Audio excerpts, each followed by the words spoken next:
दिल्ली के मुख्यमंत्री अरविंद केजरीवाल केंद्रीय जांच एजेंसी ईडी की गिरफ्त में हैं। दरअसल 21 मार्च की देर शाम ईडी की टीम भारी फोर्स के साथ केजरीवाल के आवास पर पहुंची थी। यहां 2 घंटे तक तलाशी और पूछताछ के बाद जांच एजेंसी ने केजरीवाल को गिरफ्तार कर लिया।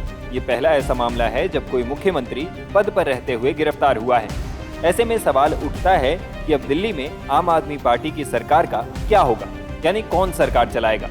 गौर करने वाली बात यह भी है कि केजरीवाल की गिरफ्तारी ऐसे समय में हुई है जब कुछ ही समय के बाद लोकसभा के चुनाव शुरू होने वाले हैं। सवाल ये भी उठता है कि ऐसे समय में आम आदमी पार्टी का नेतृत्व किसके पास होगा।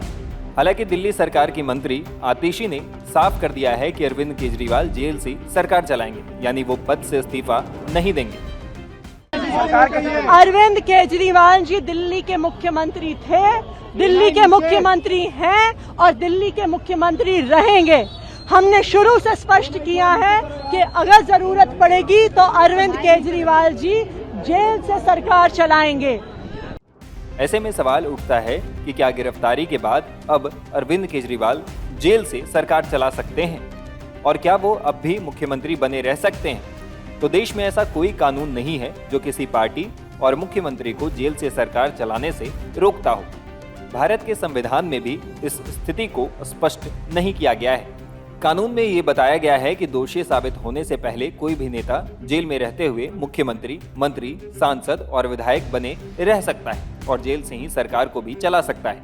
और इस हिसाब से अभी अरविंद केजरीवाल को जेल से दिल्ली की सरकार चलाने में कानूनी रूप से कोई परेशानी नहीं होगी। हालांकि जेल से सरकार चलाने में कई अड़चने भी हैं। मुख्यमंत्री के हिस्से कई काम होते हैं। कैबिनेट की बैठक से लेकर अलग अलग विभागों की कामकाज को देखने के साथ सरकारी फाइलें मंगवाने या आदेश देने का काम होता है। मुख्यमंत्री के तौर पर मंत्रियों और अधिकारियों के साथ बैठक भी करनी होती है। जेल में रहते हुए ये सारी चीजें संभव नहीं लगती है। जेल नियमावली में जेल से सरकार चलाने का कोई प्रावधान भी नहीं है। तिहाड़ जेल के सूत्रों के मुताबिक जेल मैनुअल के मुताबिक ही अरविंद केजरीवाल के साथ सब कुछ होगा। बताया जा रहा है कि अरविंद केजरीवाल जेल में रहते हुए केवल चिट्ठी लिख सकते हैं, वो भी नियमित नहीं बल्कि समय समय पर। केजरीवाल को जेल में सरकारी फाइलें मंगवाने या कोई आदेश जारी करने की छूट कैसे मिलेगी। इसके अलावा जेल में कैबिनेट बैठक करना आसान नहीं होगा। जेल में रहते हुए केजरीवाल को किसी भी व्यक्ति से मिलने की अनुमति भी जेल नियमावली के मुताबिक ही होगी। ऐसे में सीधे तौर पर कोर्ट पर निर्भर होगा कि वो उन्हें मुख्यमंत्री पद के दायित्व का निर्वहन करने देती है या नहीं। इसे लेकर संवैधानिक नियम कायदे जैसी कोई बात नहीं है। ऐसे में हो सकता है कि केजरीवाल किसी को अपना उत्तराधिकारी भी बना दे।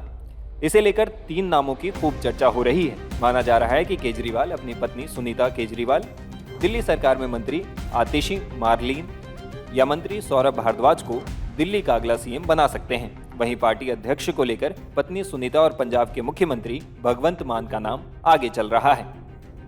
टाइम्स नाउ भारत डिजिटल की रिपोर्ट।